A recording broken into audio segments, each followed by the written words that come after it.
Selamat datang dan selamat beribadah di Gereja GPDI Kalvari Kupang. Mari sama-sama kita akan melihat pengumuman untuk jadwal ibadah sepekan. Oleh kuasa dan keAllah dilihat dan siapa dapat melawan. Kita lebih dari pemenang, lebih dari pemenang. Pemenang dalam segala perkara. Oleh kuasa dan keAllah dilihat dan siapa dapat melawan. Kita lebih dari pemenang. Haleluya. Haleluya. Maka apa?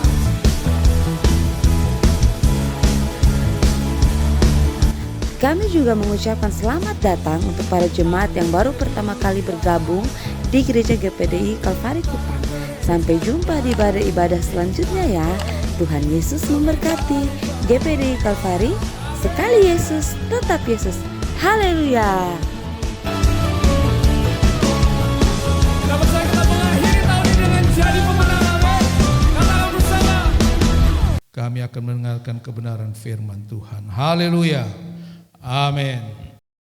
Puji Tuhan, selamat pagi, salam sejahtera bagi kita semua dalam kasih Tuhan kita Yesus Kristus. Haleluya. Baik, puji Tuhan. Pagi hari ini Bapak Ibu Gembala tidak bersama-sama dengan kita karena ada pelayanan di Makassar berkaitan dengan reuni Sekolah Alkitab Malino. Dan Bapak Gembala diundang untuk menjadi salah seorang pembicara karena kita tahu beliau dulu adalah kepala sekolah Alkitab di Malino, Makassar. Puji Tuhan.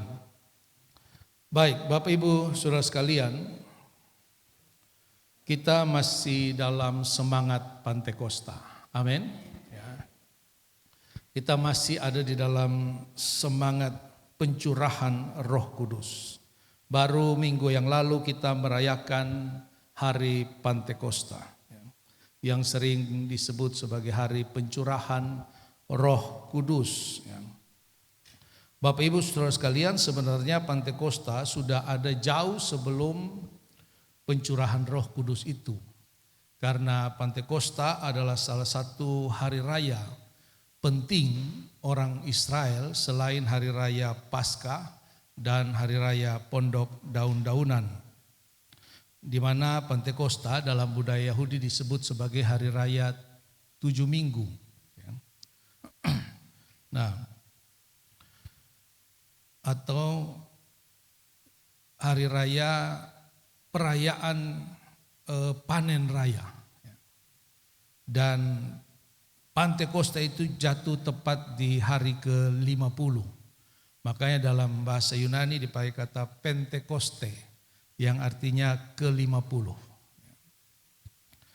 Nah, jadi Roh Kudus itu dicurahkan tepat pada hari Pantekosta. Dan tentu kita percaya bahwa Allah mengerjakan segala sesuatu di dalam kehendak dan rencananya. Sehingga tidak ada yang kebetulan. Tidak ada satupun yang terjadi secara kebetulan. Tidak ada yang terjadi di luar pengetahuan Allah. Jadi kalau Roh Kudus dicurahkan tepat pada hari Pantekosta, itu harus dimaknai sebagai sebuah sukacita besar, sebagaimana bangsa Israel merayakan hari raya 7 minggu itu, atau hari raya panen besar. Bangsa Israel secara jasmani mereka menerima berkat-berkat jasmani melalui panen raya itu. Sehingga mereka bersyukur, bersukacita kepada Tuhan. Tetapi kita sebagai orang percaya, di hari Pantekosta itu, kita menerima berkat yang terbesar. Amin. Berkat yang jauh lebih besar yang dapat dinikmati oleh siapapun di muka bumi ini. Yaitu Roh Kudus. Amin. Ya. Di mana salah satu dari pribadi Allah itu dicurahkan ke atas muka bumi ini. Berdiam di dalam kehidupan setiap orang yang percaya. Sebagaimana yang dinubuatkan oleh nabi-nabi ratusan tahun sebelumnya. Bahwa pada hari-hari terakhir aku akan mencurahkan rohku ke atas umat-umatku.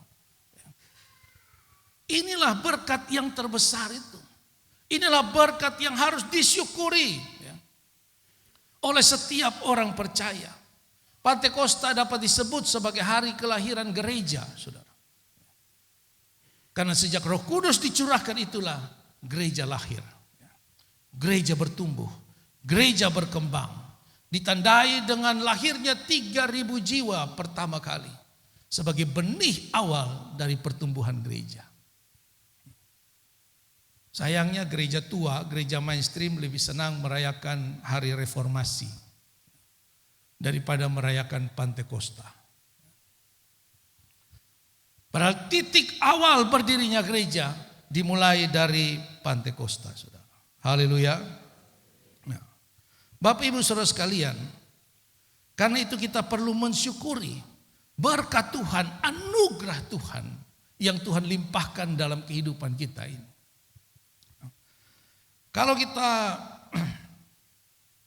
saudara, kalau disuruh pilih, dapat hadiah dari presiden atau jadi orang kepercayaan presiden, kira-kira saudara pilih mana? Kalau saya lebih pilih jadi orang kepercayaan presiden. Karena hadiah itu hanya satu kali, ya kan? Hadiah itu hanya sesaat. Hadiah itu hanya dalam jangka waktu yang pendek, saudara. Tetapi jadi orang kepercayaan presiden itu dalam jangka waktu yang panjang. Bukan waktu sesaat. Yang orang yang menjadi orang kepercayaan presiden, dia selalu dekat dengan presiden, ya kan? Dia ikut dengan presiden kemanapun presiden pergi. Otomatis dia akan menikmati fasilitas presiden. Gak mungkin presiden makan steak lalu dia makan pecel, itu gak mungkin. Pasti dia menikmati fasilitas presiden. Dia mendapatkan keamanan, perlindungan. Sebagaimana orang yang menjadi kepercayaan presiden. Itu kalau orang menjadi orang kepercayaan presiden. Demikian juga kita dengan Tuhan, saudara. Masalahnya, sayangnya masih banyak orang percaya yang lebih senang mencari hadiah-hadiah dari Tuhan. Masih banyak orang percaya yang lebih senang mendapatkan berkat-berkat dari Tuhan. Yang sifatnya itu hanya sekali-sekali. Yang sifatnya itu hanya sesaat. Sifatnya itu hanya jangka pendek, saudara. Bagaimana bisa dapat hadiah dari presiden? Cukup jawab Pancasila. Ya kan? Cukup jawab nama-nama ikan. Cukup jawab ada berapa suku di Indonesia. Sebut 5 saja. Cukup sebut ada berapa pulau di Indonesia. Mudah, saudara, tidak sulit. Banyak orang percaya yang tidak mau bayar harga. Maunya yang mudah-mudah saja. Yang gampang-gampang saja. Yang biasa-biasa saja. Jangan terlalu serius. Jangan terlalu terikat. Nanti harus beginilah. Harus begitulah. Tidak bebaslah.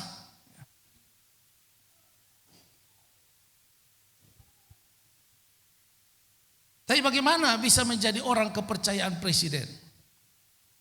Wah, itu tentu tidak mudah, saudara. Ya. Itu kualifikasinya itu sulit untuk dicapai. Sulit untuk dicapai. Sampai di sini tentu kita paham kenapa hanya sedikit orang yang mau terlibat di dalam pelayanan yang serius. Kenapa hanya sedikit orang yang mau terlibat di dalam pelayanan yang penuh dengan pengorbanan. Pelayanan yang meminta dedikasi dan ketulusan. Pelayanan yang meminta ketaatan dan kesetiaan. Tidak banyak orang. Bapak Ibu Saudara sekalian, kita tahu kita tidak dapat ikan besar di air dangkal. Tidak ada orang gali emas di tanah 1 meter. Tidak ada. Bapak Ibu Saudara sekalian, pada dasarnya Tuhan sangat ingin agar setiap orang percaya itu menjadi orang kepercayaannya. Amin.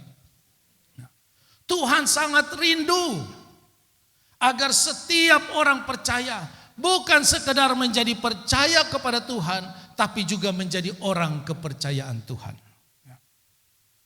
Oh, itu ada di dalam hati Tuhan. Tuhan ingin agar orang percaya menikmati kebersamaan dengan Dia. Tuhan ingin agar orang percaya menikmati fasilitas-fasilitas sorga. Tuhan ingin orang percaya menikmati perlindungan kelas VIP, saudara. Itu kerinduan Tuhan. Karena itu Ia memberikan Roh Kudus. Karena itu Dia memberikan penolong kepada setiap orang percaya. Tetapi pertanyaannya, apakah semua orang percaya itu mengalami kuasa Roh Kudus? Apakah setiap orang itu mengalami pencurahan Roh Kudus itu? Ternyata tidak semua orang, saudara. Mari kita melihat ayat yang terkenal dalam perayaan Pantekosta, yaitu dalam Kisah Rasul pasal 1 ayat yang ke-8. Kisah Rasul pasal 1 ayat yang ke-8, demikian firman Tuhan. Tetapi kamu akan menerima kuasa kalau Roh Kudus turun ke atas kamu, dan kamu akan menjadi saksiku di Yerusalem dan di seluruh Yudea dan Samaria dan sampai ke ujung bumi. Haleluya. Kalau kita perhatikan di dalam ayat pembacaan kita ini, maka kita dapat melihat ada 2 hal yang saling berkaitan erat di dalam ayat ini. Yang pertama dikatakan, kamu akan menerima kuasa kalau Roh Kudus turun ke atas kamu. Kamu akan menerima kuasa, kamu akan menerima hak, kamu akan menerima otoritas, kamu akan menerima pengaruh, kamu akan menerima mandat kalau Roh Kudus turun ke atas kamu. Kemudian kamu akan menjadi saksiku. Saksiku berbicara tentang tanggung jawab, tentang tugas, tentang pekerjaan, tentang pelayanan. Mulai dari Yerusalem, Yudea, Samaria sampai ke ujung bumi. Bapak Ibu Saudara sekalian, kita tahu bahwa otoritas, kuasa, mandat hanya diberikan kepada orang yang sedang bekerja. Otoritas kuasa itu hanya diberikan kepada orang yang sedang bekerja. Ini kita mau pemilu kada. Saya percaya tidak ada satu partai politik pun Yang dia keliling kota Kupang lalu, woi itu ada nyong yang 3 hari ini kita lihat dia hanya duduk setengah-tengah. Daripada saudara kerja, betul angkat dia jadi wali kota. Ada begitu saudara. Sestres apapun ketua partai itu tidak akan mungkin. Tidak akan mungkin. Sebuah jabatan, sebuah tugas, sebuah pekerjaan yang penting diserahkan kepada orang yang tidak bekerja. Diserahkan kepada orang yang tidak pernah melakukan apa-apa. Jangan jadi wali kota, jadi ketua RT pun tidak ada yang mau pilih, saudara.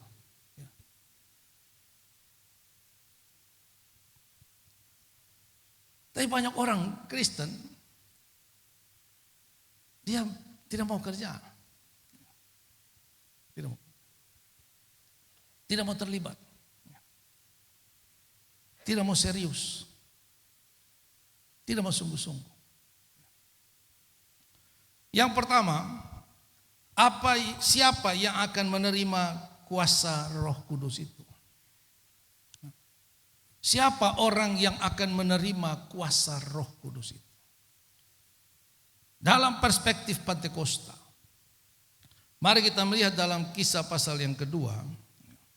Di situ kita lihat setelah murid-murid dipenuhkan dengan kuasa Roh Kudus, mereka lalu mulai berbicara dalam bahasa-bahasa yang lain, sehingga mereka terlihat aneh. Orang-orang pada masa itu yang sedang berkumpul, yang berkumpul itu bukan orang kafir, saudara. Alkitab katakan orang-orang percaya. Ayat 5, Kisah pasal 2 ayat 5, waktu itu di Yerusalem diam orang-orang Yahudi yang saleh dari segala bangsa di bawah kolong langit. Mereka sedang berkumpul merayakan Pentakosta itu. Tiba-tiba mereka dengar para rasul berbahasa roh, berbahasa yang lain. Lalu orang-orang bilang, woi, ini orang-orang pagi-pagi udah mabok kok. Mas pagi-pagi udah mabok. Saudara, orang yang kepenuhan Roh Kudus mengalami manifestasi Roh Kudus, dikuasai oleh Roh Kudus, lalu dianggap sebagai orang mabuk, itu bukan baru sekarang. Itu sejak 2000 tahun yang lalu. Jadi tidak usah marah, tidak usah jengkel, tidak usah tersinggung. Kalau ada orang-orang Kristen yang lain bilang, weh bosole itu Pentakosta semula aneh-aneh. Sebentar dong ketawa, sebentar dong menangis, sebentar dong gamatar. Kayak orang mabuk. Oh itu bukan baru dia. Kalau kita baca. Dari dulu. Jadi biasa saja. Karena saya sampaikan kepada jemaat yang Tuhan percayakan kepada kami dari Talu. Karena kita kan ibadah di teras, terbuka begitu ya. Ya orang jalan lalu lalang. Waktu kami doa pencurahan Roh Kudus itu beberapa kepenuhan roh. Lalu mulai berbahasa asing. Saya buka mata. Ada yang hanya lihat-lihat begini. Ada yang lihat-lihat, ada yang perhatikan. Jadi habis doa saya bilang, saudara, jangan perhatikan orang lain. Fokus kepada Tuhan. Berdoa kepada Tuhan. Supaya kita mengalami jamahan Roh Kudus. Tidak usah takut orang bilang apa, nanti orang bilang apa lagi. Kita sudah dianggap aneh sejak 2000 tahun yang lalu. Nah, lalu Petrus berkhotbah. Petrus yang orang bodoh itu berkhotbah dengan sangat sistematis. Dia menjelaskan tentang fenomena yang sedang terjadi dari perspektif Taurat. Dari sejak awal mula langit dan bumi dijadikan. Sampai kepada hari di mana mereka alami Pentakosta itu. Lalu kemudian khotbah itu karena dipenuhi dengan kuasa Roh Kudus, itu menggerakkan hati orang-orang.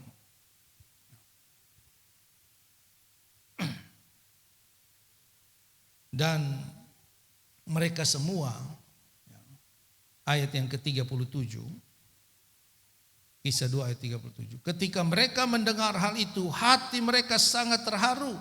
Lalu mereka bertanya kepada Petrus dan rasul-rasul yang lain, apakah yang harus kami perbuat, saudara-saudara?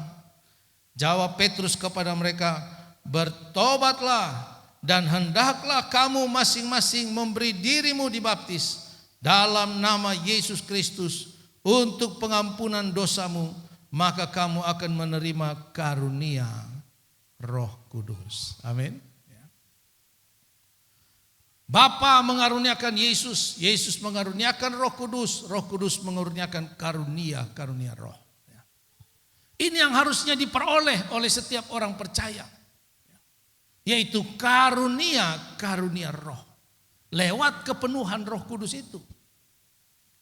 Tapi siapa orang yang mengalami kepenuhan Roh Kudus, yang menikmati kuasa Roh Kudus itu?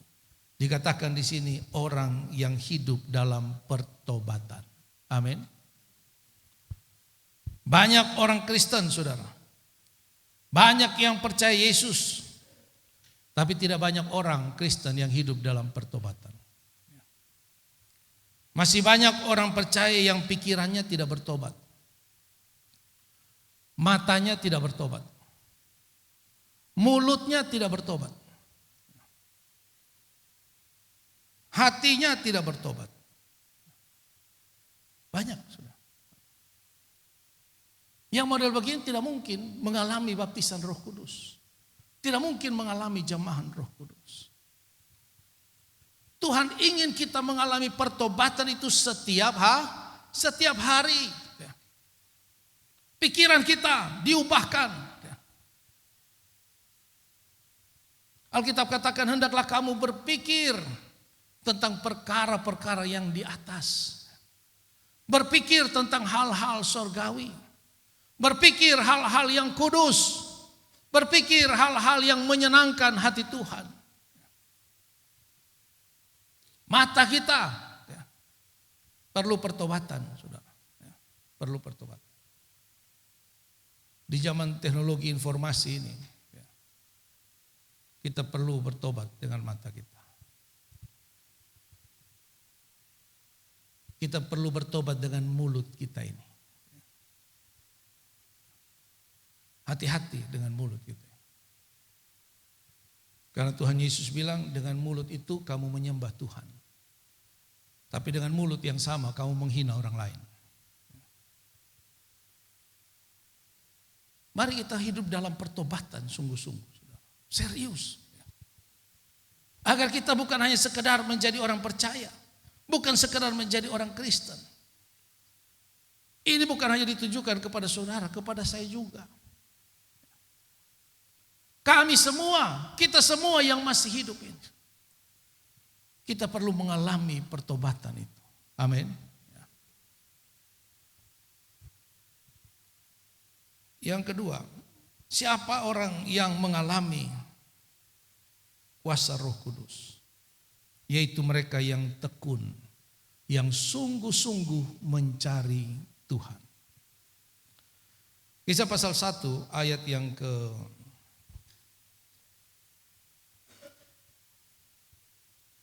14. Ayat 12. Maka kembalilah rasul-rasul itu ke Yerusalem dari bukit yang disebut Bukit Zaitun, yang hanya seperjalanan sabat jauhnya dari Yerusalem. Setelah mereka tiba di kota, naiklah mereka ke ruang atas tempat mereka menumpang. Lanjut ayat 14. Mereka semua bertekun dengan sehati dalam doa bersama-sama dengan beberapa perempuan dan seterusnya. Mereka taat kepada firman Tuhan. Yesus katakan, pergi ke Yerusalem. Nantikan janji Bapa sebelum kamu mengerjakan amanat agung. Tidak ada yang ke tempat lain, saudara. Tidak. Semua pergi ke Yerusalem. Saat itu juga mereka berangkat ke Yerusalem. Ini menunjukkan tentang sebuah ketaatan. Dan Alkitab katakan mereka semua bertekun dengan sehati dalam doa bersama-sama. Mereka bertekun. Saya sering katakan, Tuhan Yesus tidak bilang, Kapan, hari keberapa janji Allah itu, janji Bapa itu akan kamu dapatkan? Tuhan Yesus tidak bilang, saudara. Tuhan Yesus tidak bilang kamu berdoa 10 hari. 10 hari kemudian kamu akan menerima curahan Roh Kudus. Oh, itu hari ke-10 baru penuh. Hari pertama sampai hari ke-9 tuh mungkin cuma 1-2 orang. Mereka berdoa tanpa ada kepastian kapan waktu mereka akan menerima janji itu. Tapi mereka tekun. Mereka tekun. Mereka sungguh-sungguh mencari Tuhan. Bapak Ibu Saudara sekalian, banyak orang pergi ke gereja. Banyak orang beribadah. Banyak orang berdoa, banyak orang menyanyi. Tapi tidak banyak orang yang sungguh-sungguh mencari Tuhan. Karena orang yang mencari Tuhan, Matius pasal 7 ayat 7, mintalah maka kamu akan diberi. Carilah maka kamu akan mendapat. Ketoklah maka pintu akan dibukakan kepadamu. Kalau orang sungguh-sungguh mencari Tuhan, dia akan menemukan Tuhan. Yeremia pasal 29, ayat yang ke-12 sampai 14. Tuhan bilang, kalau kamu sungguh-sungguh berdoa, merendahkan hatiku dan mencari aku, kamu akan menemukan aku. Kamu akan menemukan aku. Dan bagaimana bentuk orang yang berjumpa dengan Tuhan? Bagaimana ciri orang yang mengalami perjumpaan dengan Tuhan? Lukas pasal 19, kisah tentang Sakeus. Ketika Sakeus berjumpa dengan Tuhan, hidupnya berubah, saudara. Hidupnya dipulihkan. Sakeus bilang, kalau dulu ada yang saya tipu, saya kembalikan uang 4 kali lipat. Kalau saya pernah merugikan orang, saya kembalikan. Lebih besar dari apa yang saya ambil. Ini orang yang berjumpa dengan Tuhan. Tidak begini. Tidak selalu perhitungan. Sakeus berubah. Dari seorang yang selalu mencari keuntungan bagi pribadinya. Berubah menjadi orang yang suka memberi. Berubah menjadi orang yang memperhatikan orang lain. Ini kehidupan yang berjumpa dengan Tuhan. Makanya saya katakan banyak orang beribadah dengan motivasinya masing-masing. Tapi tidak semua orang sungguh-sungguh mencari Tuhan. Karena orang kalau mencari Tuhan sungguh-sungguh, hidupnya berubah, saudara. Amin. Mari kita meluruskan hati kita. Meluruskan motivasi kita. Jangan kita beribadah hanya karena rutinitas kita. Hanya karena tuntutan-tuntutan agamawi kita.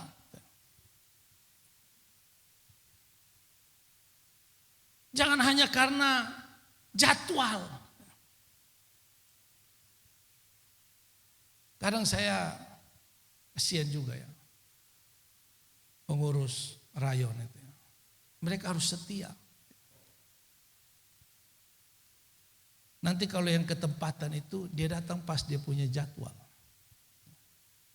Nanti kalau dia punya jadwal tidak ada lagi dia hilang. Nanti kalau pas dia punya jadwal lagi dia muncul. Nah jadwalnya mungkin 1 tahun sekali.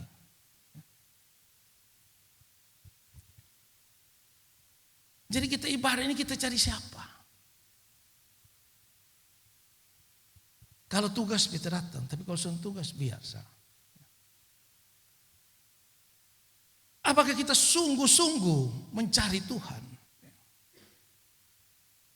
Sekali lagi Tuhan hanya memberikan kuasanya, otoritasnya kepada orang yang setia, kepada orang yang sungguh-sungguh bekerja.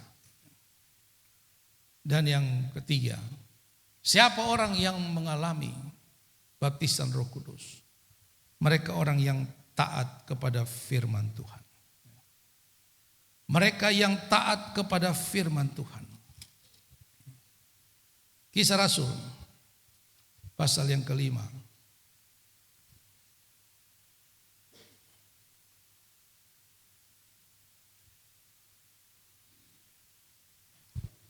Ayat yang ke-32. Dan kami adalah saksi dari segala sesuatu itu.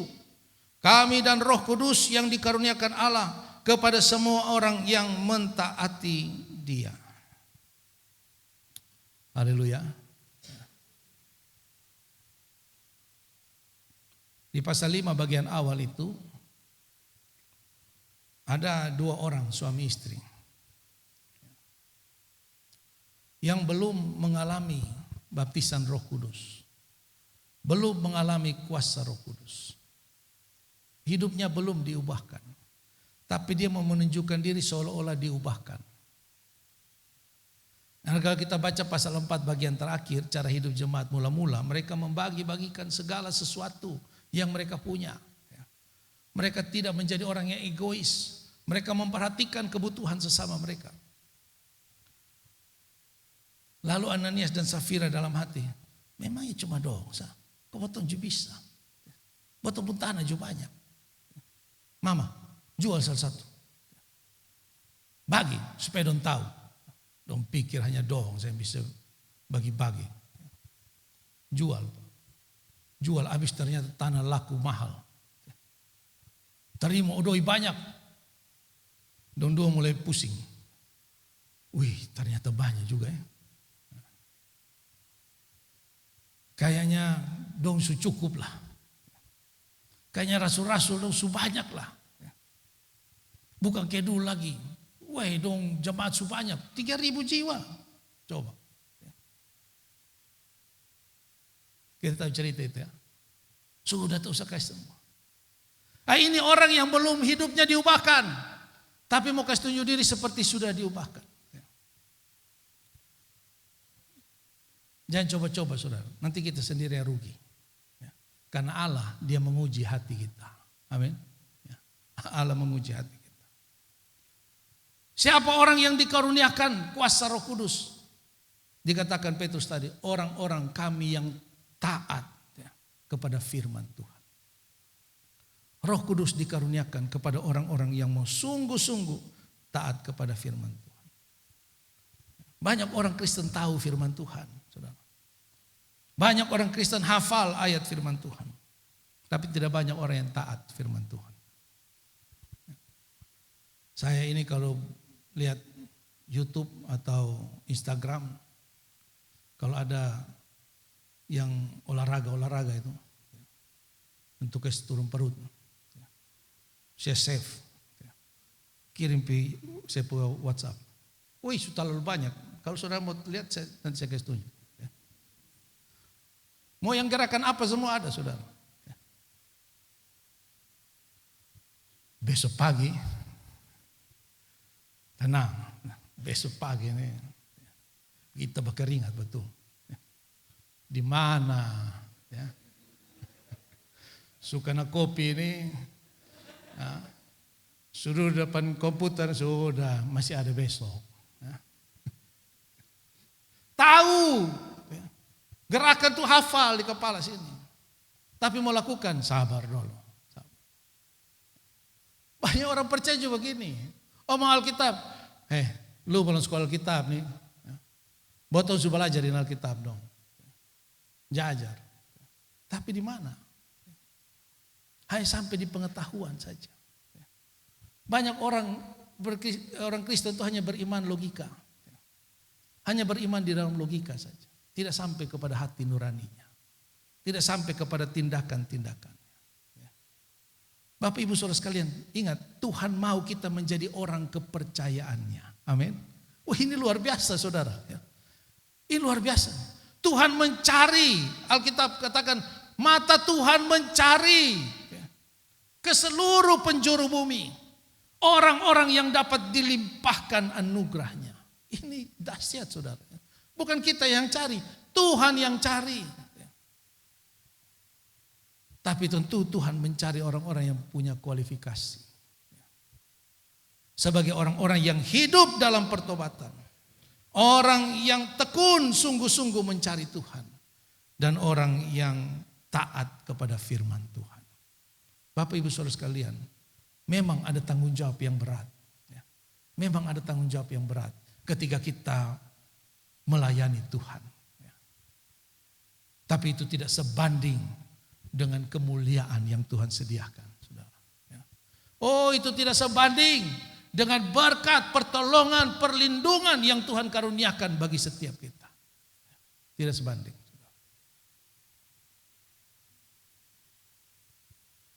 Seringkali kita hitung-hitungan dengan Tuhan. Untung ruginya kita hitung dengan Tuhan. Bapak Ibu Saudara sekalian, mari kita dalam perjalanan iman kita menjadi orang Kristen yang taat kepada Tuhan. Yang sungguh-sungguh mencari Tuhan. Perbaiki motivasi kita dalam mencari Tuhan. Ya.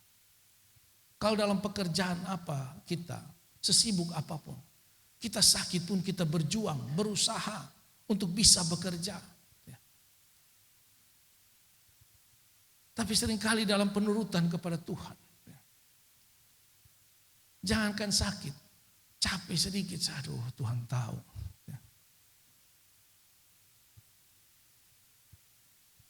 Belum hujan, baru mendung. Ini kayaknya beta keluar 5 menit pas langsung hujan. Jadi biasa. Minggu depan juga masih ada ibadah. Mari kita perbaiki motivasi. Supaya pengalaman-pengalaman iman kita di dalam Tuhan semakin hari semakin bertambah. Pada akhirnya Bapak Ibu Saudara sekalian, kita akan menerima upah. Ingat, upah hanya diberikan kepada mereka yang bekerja. Ya. Semua orang yang percaya Tuhan sampai matinya selamat. Pasti selamat, keselamatan itu pasti. Tapi upah itu lain cerita, saudara. Karena itu mari kita punya pengalaman terus dengan Tuhan. Lihatlah, sadarilah kerinduan Tuhan untuk selalu dekat dengan umat-umatnya. Karena itu kita mau mencari Tuhan lebih sungguh lagi. Puji Tuhan, demikianlah kebenaran firman Tuhan. Kiranya memberkati kita semua.